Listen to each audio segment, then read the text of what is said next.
Hello everyone and welcome back to Code with Ria. So in today's lecture we would be studying about arrays. What do we mean by arrays? Why do we need arrays? Arrays अगर हम use करते हैं तो हमारा काम किस तरीके से इजी हो जाता है, सबके बारे में बात करेंगे. So array basically होता क्या है? It is a collection of similar data types that are stored at contiguous memory location. Let me write it. It is a collection of similar data types that are stored at contiguous memory location. Contiguous means in a continuous fashion. Memory location. ठीक है, continuous का मतलब क्या होता है? एक continuous fashion के अंदर. फॉर एग्जाम्पल, अगर ये मेरे पास मेमोरी है, ये मैंने बनाया एक एरे के अंदर हम क्या कर सकते हैं? हम काफी सारे वैल्यूज को स्टोर कर सकते हैं, but they should be of similar data type. अगर फॉर एग्जाम्पल मैंने सोचा कि इंट की वैल्यूज को मुझे स्टोर करवाना है, तो मैं यहाँ पे 22 ही स्टोर करवा सकती हूँ, या फिर इधर मैं 22.1. कुछ इस तरीके से हम स्टोर नहीं कर सकते, क्योंकि ये तो हो गया इंट, लेकिन ये हो गया हमारा फ्लोट. तो हमें क्या करना होता है? हमें similar data types, that is अगर इंट है तो पूरे के पूरे एरे के अंदर हम सिर्फ इंटीजर डेटा टाइप की ही वैल्यूज को स्टोर करवा रहे हैं. अगर हमारा डेटा टाइप कैर है तो हम कैरेक्टर ही स्टोर करवा रहे हैं. अगर फ्लोट है तो हम फ्लोट वैल्यूज को ही स्टोर करवा सकते हैं. एरे बेसिकली ये होता है, ठीक है. तो यहाँ पे मैंने आपको दिखाया है एक इंटीजर टाइप का एरे. ये क्या है? एक इंट टाइप का एरे है. अगर हम एक फ्लोट टाइप का एरे बनाना चाहे तो हम वो भी बना सकते हैं.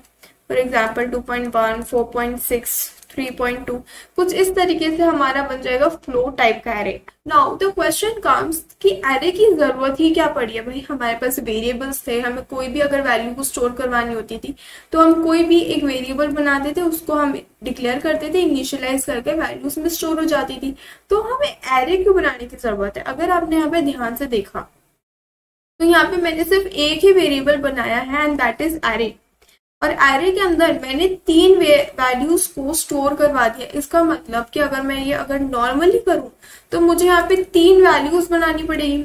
3 वेरिएबल्स को पहले मुझे डिक्लेयर करना पड़ेगा, उन्हें इनिशियलाइज करना पड़ेगा, उसके बाद ही मैं इन तीनों वैल्यूज को स्टोर कर पाऊंगी. लेकिन एरे ने क्या करा? इससे बोला कि आपको बार बार नया नया वेरिएबल बनाने की कोई जरूरत नहीं है, और अपनी मेमोरी लोकेशन को भरने की भी जरूरत नहीं है. आप सिर्फ एक वेरिएबल बनाओ और उस एक वेरिएबल के अंदर ही आप काफी सारी वैल्यूज को स्टोर करवा सकते हो ऑफ सिमिलर डेटा टाइप. अगर आप ये similar data type keywords miss कर जाते हो तो एरेज की पूरी डेफिनेशन ही चेंज हो जाती है. तो जब भी आप एग्जाम में लिखो तो मेक श्योर कि आप at least similar data types in words को अंडरलाइन कर रहे हो, ठीक है. नाउ इसके सिंटैक्स की बात अगर मैं करूं, अगर आपको एक एरे को डिक्लेयर करना है तो वो आप किस तरीके से कर सकते हो? Firstly you will write the data type, जो भी आप डेटा टाइप है, int, char, float, whatever. Then you will write the name of the array. Array का आप इधर नाम लिखते हो, ठीक है. यहाँ पर आते हैं आपके स्क्वायर ब्रैकेट्स. स्क्वायर ब्रैकेट्स के अंदर आप क्या लिखते हो? इसका साइज लिखते हो कि एरे जो आप बना रहे हो ये कितने साइज का एरे होने वाला है, ठीक है. और इसके बाद अगर हमें इसको इनिशियलाइज करना है at the time of declaration, तो हम कर्ली ब्रैकेट्स बनाते हैं एंड इसके अंदर जो भी वैल्यूज हैं हम उनको इनिशियलाइज करते हैं, एंड यहाँ पर हमारा आ जाता है सेमीकोलन. अगर मैं आपको एग्जांपल दूं तो इंट के लिए हम किस तरीके से बना सकते हैं? इंट मार्क्स बना लेते हैं, तो कुछ इस तरीके से हमारा एरे बन जाएगा. मार्क्स फॉर एग्जाम्पल 10 सब्जेक्ट्स के मार्क्स है. फ्लोट का अगर मुझे बनाना है तो प्राइस ले लेते हैं, साइज इसका 2 ले लेते हैं. कैर का अगर मुझे बनाना है, कैर नेम इसका 3 ले लेते हैं. तो कुछ इस तरीके से आप एरे को डिक्लेयर कर सकते हो, ठीक है. अब हम बात करते हैं इसके इंडेक्सिंग की. इंडेक्सिंग की बात करते हैं, ठीक है. एरे के अंदर बेसिकली होती है हमारी zero based indexing. Zero based indexing का मतलब क्या है कि फर्स्ट एलिमेंट जो होता है वो 0th इंडेक्स पे स्टोर होता है, second element will be stored at 1 and third element will be stored at 2, ठीक है. और ऐसे ये कब तक चलता है? अगर मेरे पास n एलिमेंट्स है जो कि मुझे एक एरे के अंदर स्टोर करने हैं, तो मेरे पास इंडेक्सिंग चलती है फ्रॉम 0 to n-1. अगर कभी भी आपके वाइवा के अंदर या फिर थियरी एग्जाम्स के अंदर, एमसीक्यूज के अंदर खासकर क्वेश्चन आता है that what is the size of the array, तो आपको क्या लिखना है कि 0 से इसका साइज जाता है n-1 तक, इसके अंदर 0 बेस्ड इंडेक्सिंग होती है, ठीक है।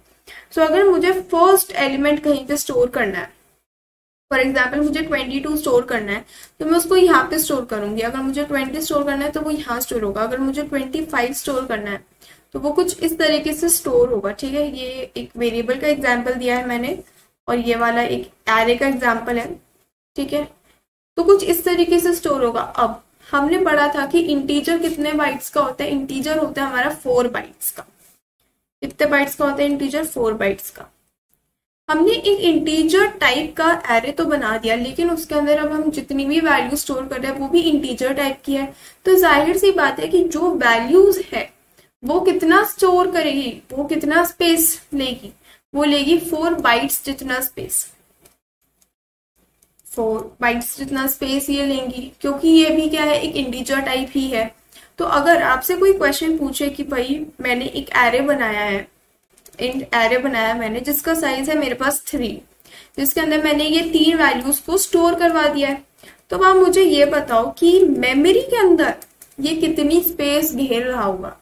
तो मेजॉरिटी ऑफ द स्टूडेंट्स का आंसर होता है 3, क्योंकि एरे का साइज 3 है, तो जो मेमोरी लोकेशन में स्पेस वो रिस्टोर करेंगे वो भी 3 होगी। इसका आंसर 3 नहीं होता है। क्यों? क्योंकि यहाँ पर मेरे पास 3 वैल्यूज है जिनका जो टाइप है वो है इंटीजर टाइप। तो अगर मैं एक वैल्यू की बात करूं तो ये कितनी बाइट्स को लेगा? 4 बाइट्स को लेगा। और अगर मैं बात करूं 3 वैल्यूज है और तीनों ही 4 बाइट्स को शेयर कर रहे हैं, तो 3 इंटू 4 करेंगे तो हमारे पास कितना आता है? 12 बाइट्स। तो मेमोरी के अंदर 12 bytes for a array will be store for the size of 3। और अगर यहीं पर ये साइज 10 हो जाता, इंट एरे ये मैंने बना दिया 10 साइज का, तो यहाँ पर जो हमारे पास इंटीजर है, इंटीजर मतलब 4 बाइट्स है, और एरे का साइज हमको क्या दे रखा है? 10 दे रखा है। तो इन दोनों को हमको सिंपली मल्टीप्लाई करना है। मल्टीप्लाई करने से हमको मेमोरी लोकेशन के अंदर ये एरे टोटल कितनी स्पेस को स्टोर कर रहा होगा वो हमको पता चल जाएगा। दैट इज 40 बाइट्स, ठीक है। अब बात करते हैं इनपुट एंड आउटपुट की। अगर मुझे एरे की वैल्यूज को इनपुट करवाना है, या फिर अगर मुझे एरे के अंदर जितने भी एलिमेंट स्टोर हो चुके हैं अगर मुझे उसका आउटपुट करना है, तो वो किस तरीके से कर सकते हैं? इनपुट करने के लिए हम यूज करते हैं स्कैनएफ। स्कैनएफ लिखेंगे अगर हमारा data type for example int है तो हम %d लिखते हैं, एम्परसेंड लिखते हैं। फॉर एग्जांपल हमारा जो इंट है, एरे का नाम है मार्क्स, ठीक है। और यहाँ स्क्वायर के अंदर हम लिखते हैं 0। 0 से स्टार्ट करते हैं। क्यों? क्योंकि ये एक 0 बेस्ड इंडेक्सिंग होती है। इट डिनोट्स कि हमें 0th इंडेक्स के ऊपर कौन सी वैल्यू को स्टोर करना है। For example this is a array of size 4, 0 1 2 3। तो ये बताता है कि आप ये पूरा एरे है मार्क्स, इसके 0th इंडेक्स के ऊपर दैट इज जो आप फर्स्ट वैल्यू स्टोर करने वाले हो वो क्या होनी चाहिए, वो आप एंटर करवा दो यूजर से।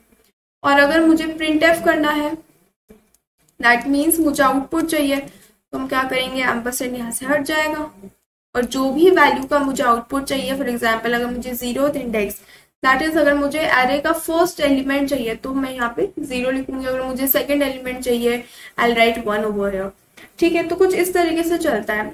अब इसका हम एक एग्जाम्पल करके देखते हैं तो काफी अच्छे से क्लियर होगा ये टॉपिक। एग्जाम्पल्स के अंदर हमको क्या करना है? हमको एंटर करवाने हैं स्टूडेंट के मार्क्स। स्टूडेंट के मार्क्स हम एंटर करवाएंगे 3 सब्जेक्ट्स के अंदर। फॉर एग्जाम्पल सबसे पहले लिखते हैं हेडर फाइल इंट मेन, ठीक है। अब यहाँ पे क्या करेंगे? एरे बनाएंगे, इंट मार्क्स का एरे बना लेते हैं, इंट मार्क्स।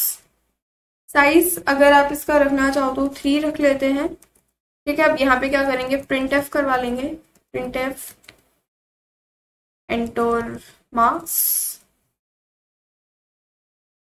इंग्लिश के मार्क्स एंटर करवा लेते हैं, स्कैनएफ %d कॉमा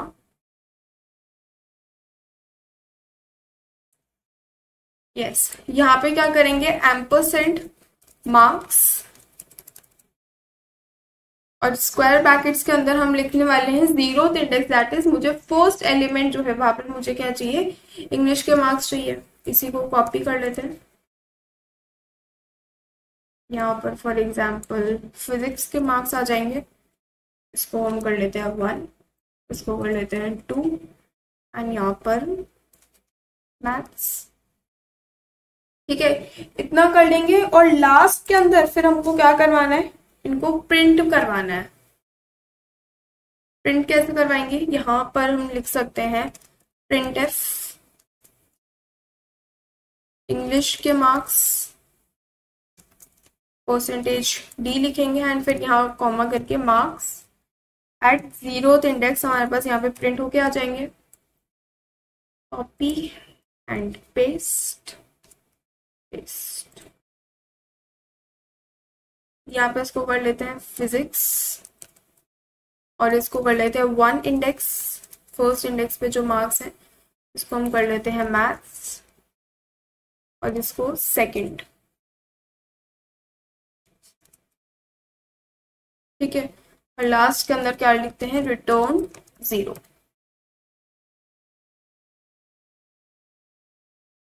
इंग्लिश के मार्क्स 89, 78 एंड 90। यस, हमने पहले क्या करा, हमने तीनों मार्क्स को इनपुट करा एंड देन हमें तीनों मार्क्स का आउटपुट भी यहाँ पे मिला है। इंग्लिश के 89, फिजिक्स के 78 एंड मैथ्स के 90। ठीक है, now let us do one more question of float data type. तो इसके अंदर हम क्या करेंगे, we will enter the price of 3 items and print their final price with GST। हमको क्या करना है, पहले तो हमको 3 आइटम्स के प्राइसेस को एंटर करवाना है, उसके बाद उनका फाइनल प्राइस प्रिंट करवाना है GST के साथ। तो इसको भी हम यहीं पर कर लेते हैं, एक बार एक्सप्रेस कर लेते हैं। यहाँ पे लिखते हैं फ्लोट प्राइस और इसका साइज दे देते हैं 3।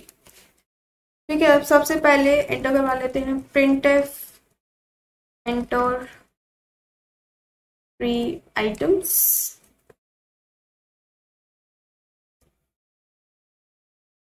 स्कैन एफ कर लेंगे, percentage D price at 0th index. ठीक है, इसी को कॉपी पेस्ट कर लेते हैं, ये हमारा हो जाएगा एट 2 एंड ये हो जाएगा एट 1। ये करवा लेंगे। अब इसके बाद हमको क्या करना है, हमको इनका टोटल प्राइस जो भी होगा उसको प्रिंट करवाना है आफ्टर कैलकुलेटिंग द GST। तो यहाँ पर लिखते हैं total price of 1 percentage D comma price of 0th index पे जो भी वैल्यू है पहले हम वो लेंगे, उसके अंदर हम ऐड कर देते हैं GST 0.18, मल्टीप्लाई करेंगे इसको प्राइस के साथ, प्राइस जो कि स्टोर्ड है हमारा 0th इंडेक्स के ऊपर। ठीक है, इतना कर लेंगे कॉपी। ये हमारा हो जाएगा प्राइस 2 के लिए, यहाँ पर लिखते हैं 1, यहाँ पे लिखते हैं 1 2 के लिए, तो हम ये करेंगे एंड यहाँ पर लिख लेते हैं 3। ठीक है, इससे क्या होगा, हमारा जो टोटल प्राइस है वो हमको प्रिंट होके मिल जाएगा। रिटर्न 0 करेंगे एंड ओके 1 सेकेंड, यहाँ पे परसेंटेज डी की जगह परसेंटेज एफ करना पड़ेगा क्योंकि हमने फ्लोट वैल्यू को लिया है। n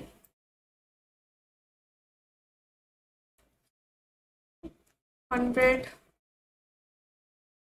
200 and 300। ठीक है, तो यहाँ पे टोटल प्राइस तीनों ही आइटम्स के मेरे पास कैलकुलेट होकर आ चुके हैं विद GST। तो कुछ इस तरीके से आप किसी भी डेटा टाइप का एरे बना सकते हो खुद से। अब हम बात करते हैं initialization of array. Initialization of array, हमने ये देखा कि एरे को अगर हमको वैल्यूज को इनपुट कराना है तो हम वो भी कर सकते हैं, बट व्हाट इफ अगर मुझे डिक्लेरेशन के साथ ही वैल्यूज देनी भी है, उस केस के अंदर हम क्या कर सकते हैं, या तो हम लिख सकते हैं int marks is the name of the array, कुछ इस तरीके से लिख सकते हैं 99, 98, 87, या तो हम ऐसे लिख सकते हैं, या फिर अगर हम ऐसे भी लिखते हैं तो भी गलत नहीं है, 99, 98, 87।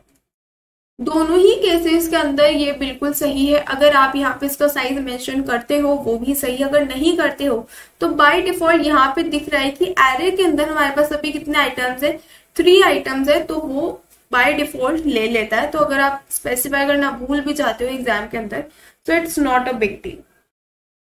ऑल्सो एरे के लिए कितनी मेमोरी रिजर्व्ड होती है, ये कैसे कैलकुलेट करते हैं मैं आपको ऑलरेडी बता चुकी हूँ। थोड़ी बहुत और एग्जाम्पल्स देख लेते हैं हम।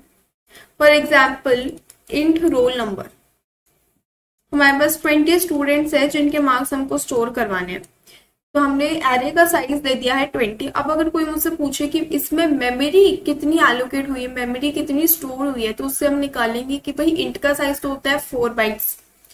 अब ये आपकी मशीन के ऊपर डिपेंड करता है, इंट का साइज 4 बाइट्स भी होता है, इंट का साइज 2 बाइट्स भी होता है। According to my machine it is 4 bytes, लेकिन अगर आपकी मशीन के हिसाब से 2 बाइट्स भी है then also it is correct, it is not wrong, ठीक है।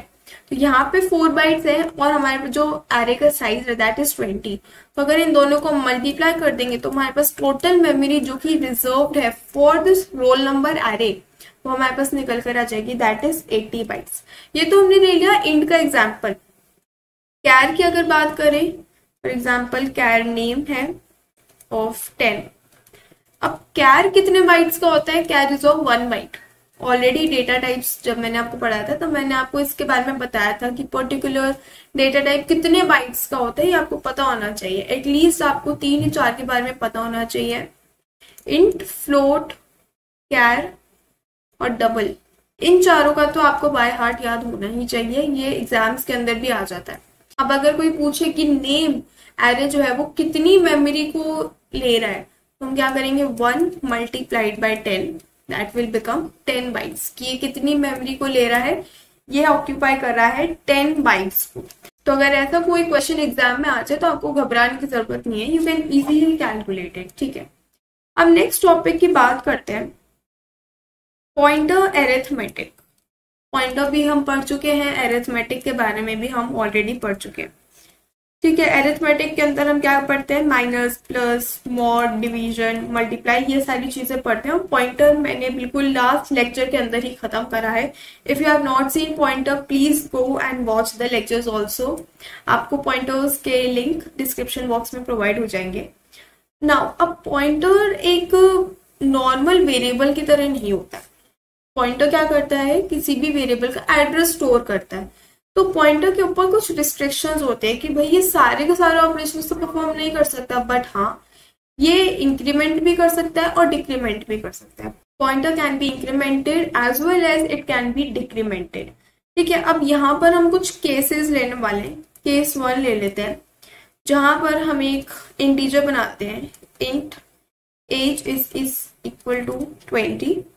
एक पॉइंटर बनाते हैं इंट स्टार ptr, जहाँ पे हम एज का एड्रेस को स्टोर करवा देंगे और फिर यहाँ कर देते हैं ptr++। अब यहाँ पे हो क्या रहा है, मेमोरी बना के समझते हैं। ये मेमोरी बना ली। अब यहाँ पर क्या हुआ, एक एज नाम का वेरिएबल है जो कितना स्टोर कर रहा है, 4 बाइट्स को वो ले रहा है। इसकी वैल्यू क्या है, 20 है यहाँ पे। इसका जो मेमोरी एड्रेस है फॉर एग्जाम्पल दैट इज 2000, और इसका एड्रेस हमने किसी ptr के अंदर स्टोर कर दिया, 1000 को हमने यहाँ स्टोर कर दिया। ptr का भी तो खुद का एक मेमोरी एड्रेस होता है, फॉर एग्जाम्पल इट इज 1800, ये कुछ इसका मेमोरी एड्रेस मान लेते हैं। अब जब हम ptr को प्लस प्लस करते हैं तो बेसिकली होता क्या है, ptr++ का मतलब क्या हो गया, ptr is equals to ptr+1। ये ptr के अंदर जो भी वैल्यू उसको आप +1 से इंक्रीमेंट कर दो। अब ये +1 से इंक्रीमेंट नहीं होता, जो भी हमारे वेरिएबल का डेटा टाइप होता है ये उसके नंबर ऑफ बाइट से इंक्रीमेंट हो जाता है। फॉर एग्जाम्पल यहाँ पे हमने जो डेटा टाइप यूज करा है दैट इज इंट। इंट कितने बाइट्स को ऑक्यूपाई करता है, 4 बाइट्स को ऑक्यूपाई करता है। तो ये 1 से नहीं, एक्चुअली में ये 4 बाइट से इंक्रीमेंट कर जाएगा। ठीक है, मतलब एक इंटीजर की वैल्यू से ये इंक्रीमेंट कर जाएगा 4 बाइट्स, और 4 बाइट्स से जब ये इंक्रीमेंट करेगा तो 2000 बन जाएगा, +4 कर दोगे तो बन जाएगा 2004। एंड असल में इसके जो आगे वाला इंडेक्स है, दैट इज मेमोरी लोकेशन जो है, उसका एड्रेस 2004 है, एंड इसके पीछे वाले का है 1996, क्योंकि यहाँ पे जो भी वैल्यू स्टोर है वो इटसेल्फ अपने में ही 4 बाइट्स को ऑक्यूपाई कर रही है, क्योंकि ये एक इंटीजर टाइप है, तो इसका जो एड्रेस है, मेमोरी एड्रेस है, वो भी उतनी ही बाइट्स को ऑक्यूपाई करते हुए जाएगा। अब अगर हम पीटीआर माइनस माइनस करते हैं, इसका मतलब है PTR is equal to PTR -1। अब पीटीआर की वैल्यू क्या हो चुकी है, 2004 हो चुकी है। 2004 से ये अपने आप को कर लेगा -1, -1 का मतलब है 4 बाइट्स। एक इंटीजर से ये क्या कर लेगा, खुद को डिक्रीमेंट कर लेगा। तो अगर हम 2004 में से 4 को माइनस करते हैं तो हमारे पास आ जाता है 2000, जो कि हमारा है ओरिजिनल मेमोरी एड्रेस, तो वहीं पर आ जाते हैं दोबारा। तो हमेशा याद रखना है कि जब भी हम पॉइंटर इंक्रीमेंट की बात करते हैं या फिर पॉइंटर डिक्रीमेंट की बात करते हैं, तो वहां पे हम 1 से नहीं कर रहे होते हैं, वहां पे हम उन बाइट से कर रहे होते हैं जो भी हम डेटा टाइप यूज करें। अगर यहाँ पर हमने कैरेक्टर यूज करा होता तो ये 1 से इंक्रीमेंट होता, क्योंकि कैरेक्टर में यहाँ पे 2000 होता, फिर 2001 होता, यहाँ पे क्या होता है 1999 होता। फिर तो यहाँ पे जो आप डेटा टाइप यूज कर रहे हो उसी के हिसाब से फ्लक्चुएट करता है कि आपका मेमोरी एड्रेस कितना बढ़ेगा और कितना घटेगा। ठीक है, अब इसका अगर मैं केस 2 ले लू, यहाँ पर हमने इंट की बात करी, बात कर लेते हैं फ्लोट की। केस 2 बनाते हैं फॉर फ्लोट। यहाँ पे हम बनाते हैं फ्लोट, प्राइस बना लेते हैं, price let it be 20 rupees, and यहाँ पे फ्लोट नाम का एक पीटीआर भी बनाएंगे जिसके अंदर एड्रेस स्टोर करवा लेते हैं प्राइस का। ठीक है, और यहाँ पे कर लेंगे पीटीआर ++। अब यहाँ पे फ्लोट और इंट के अंदर कोई वैसे डिफरेंस नहीं आएगा, क्योंकि इंट भी हमारा 4 बाइट्स का होता है और फ्लोट भी हमारा 4 बाइट्स का ही होता है। तो यहाँ पे भी जो इंक्रीमेंट होगा वो 4 से इंक्रीमेंट होगा, 1 से इंक्रीमेंट नहीं होगा। ठीक है, इनको अभी हम कोड भी करके देखते हैं। पहले कोड करके देख लेते हैं। इंट के लिए सबसे पहले कर लेते हैं, इसको हटा देते हैं, #include stdio.h int main।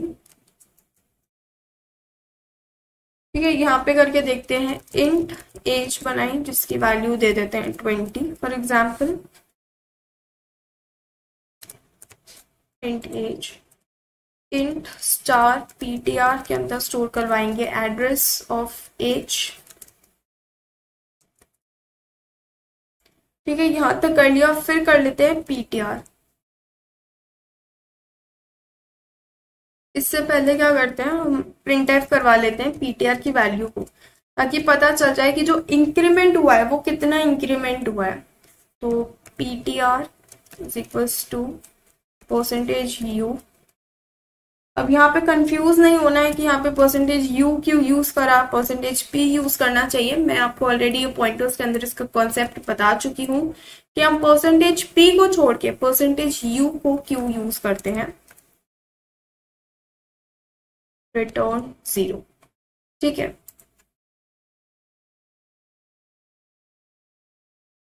Yes. तो यहाँ पे अब हमें पूरी वैल्यू के ऊपर ध्यान नहीं देना है, लास्ट के 2 डिजिट्स के ऊपर ध्यान देना है। ये हमारा वो पीटीआर है जो कि हमने प्रिंट करवाया before increment. Before increment last की वैल्यूज क्या है 72, लेकिन जब हमने इंक्रीमेंट करा पीटीआर ++ करा, उसके बाद जब हमने इसको प्रिंट करवाया इसकी वैल्यू हो चुकी है 76। यहाँ पे 4 से इंक्रीमेंट हो रहा है। क्यों? क्योंकि यहाँ पर जो हमने डेटा टाइप यूज करा है दैट इज इंटीजर, तो इसीलिए ये क्या हो रहा है, ये 2 से इंक्रीमेंट कर जा रहा है। अगर हम यहीं पर फ्लोट का भी कैलकुलेट करके देखें, फ्लोट प्राइस लिख लेते हैं यहाँ पर,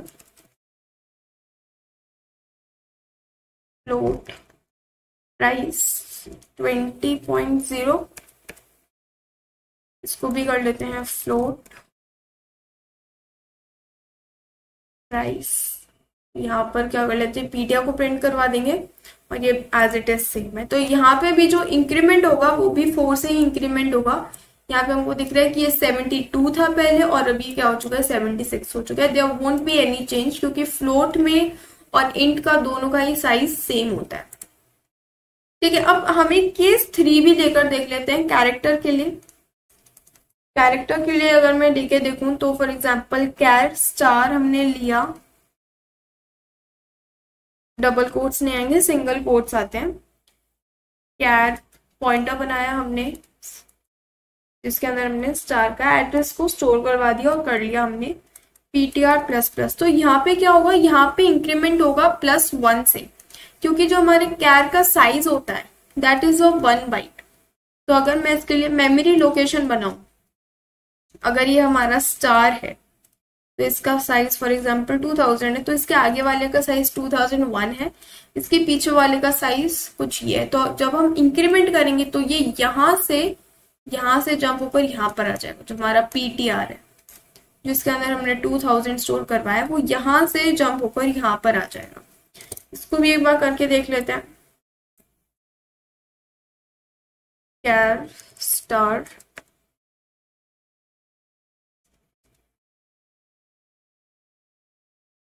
कैर स्टार ptr, यहाँ पे एड्रेस ऑफ स्टार। ठीक है, यहाँ पे जो हमको इंक्रीमेंट देखने को मिलेगा वो 1 से इंक्रीमेंट होगा। यस, यहाँ पे जो पहले ptr था इंक्रीमेंट से पहले दैट वाज 75। नाउ जब इंक्रीमेंट कर लिया हमने, नाउ इट इज 76। तो यहाँ पर हमारा देख सकते हैं कि हम 1 बाइट से ही इंक्रीमेंट हो रहा है क्योंकि कैरेक्टर का साइज क्या होता है 1 बाइट होता है। ठीक है, नाउ एक नोट करने की बात है। नोट फर्स्ट, जो पॉइंटर्स होते हैं हम उनको सब्ट्रैक्ट कर सकते हैं from each other. We can subtract 1 pointer from another pointer. We can subtract 1 pointer from another pointer। For example अगर मैंने कोई पॉइंटर बनाया तो मैं उसको एक दूसरे पॉइंटर से माइनस कर सकती हूँ। कंडीशन अप्लाइड कि दोनों के पॉइंटर्स जो हैं, दोनों पॉइंटर्स का जो डेटा टाइप है वो सेम होना चाहिए। Data type should be same. ये इंपॉर्टेंट पॉइंट है कि अगर आपका डेटा टाइप डिफरेंट है तो आप सब्ट्रैक्शन परफॉर्म नहीं कर पाओगे, आपको एरर मिल जाएगी। ठीक है, अब सबसे पहले इसको करके देख लेते हैं। इंट एज बनाते हैं 20 के नाम से। एक और वेरिएबल बनाते हैं इंट _age जिसकी वैल्यू देते हैं 22। ठीक है, अब यहाँ पे क्या करते हैं 21 दे देते हैं। चलो इजी रहेगा थोड़ा।